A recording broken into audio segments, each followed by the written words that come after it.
Hi, welcome back. I hope you enjoyed the Backstreet Boys. Now, if you were a kid in the 90s like me, you knew that song. It was playing on the radio all the time. I realize for you all, you young folks, it's like an oldie. Okay, whatever.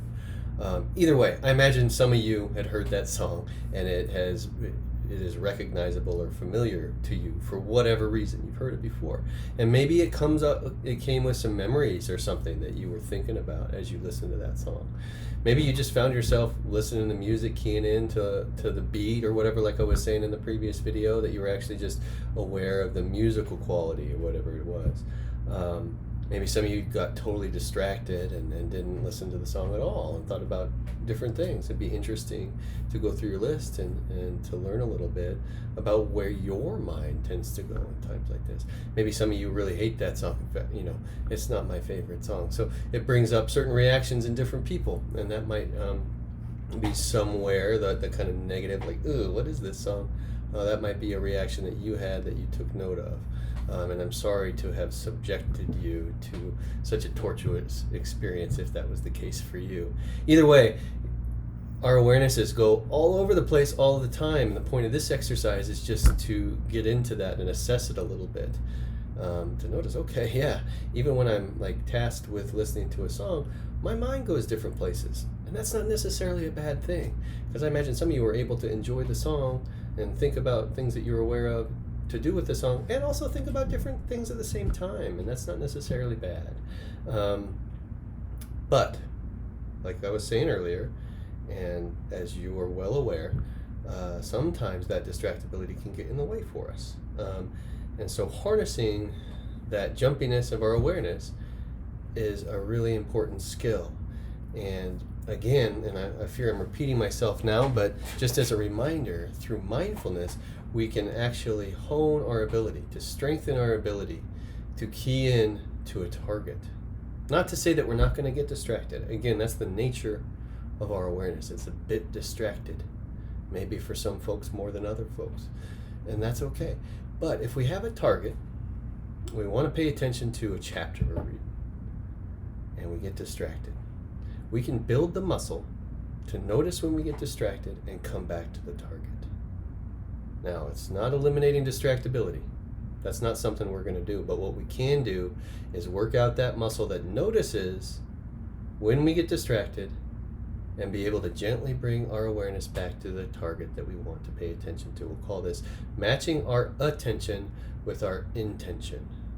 And that has all to do with this particular part of the brain, well, many parts of the brain, but one of them is the insula.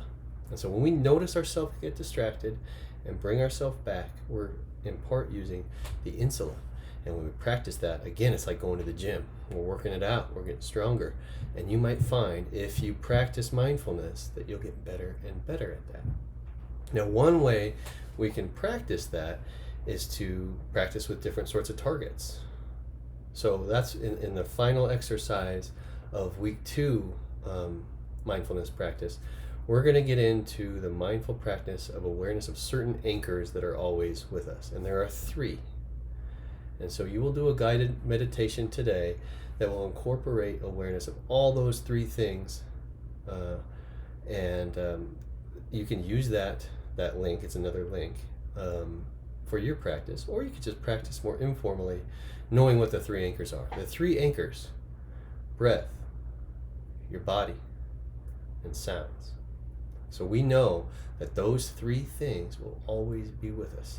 And yeah, maybe sometimes we're in silence, but even silence has a sound that we can become aware of.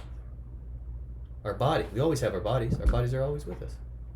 We can always key in. We can always target our awareness on things we feel and experience in our body. Right now, as the chair is supporting you, or whatever you're sitting on is supporting your body, you can key into those pressure points, or whatever it might be. And our breath. Our life is one big long chain of breaths, and we can always bring our awareness to that. And so if we have these targets with which to practice, we can get into that. You might decide, okay, I want to practice on my breath right now. I'm going to try to just bring my awareness to what it's like to breathe, as we've done before. And then you might notice yourself get distracted, and you bring yourself back. So the breath can then be substituted in the real world with like the chapter you're reading. But the breath, the body, and the sound, they represent these targets that we can practice with. So that's the idea. And it ends session 2, week 2 now, in terms of what I'm going to offer you. And I'm going to turn it over to Lydia Zylowska, who's going to give you a guided meditation on awareness of breath, body, and sound.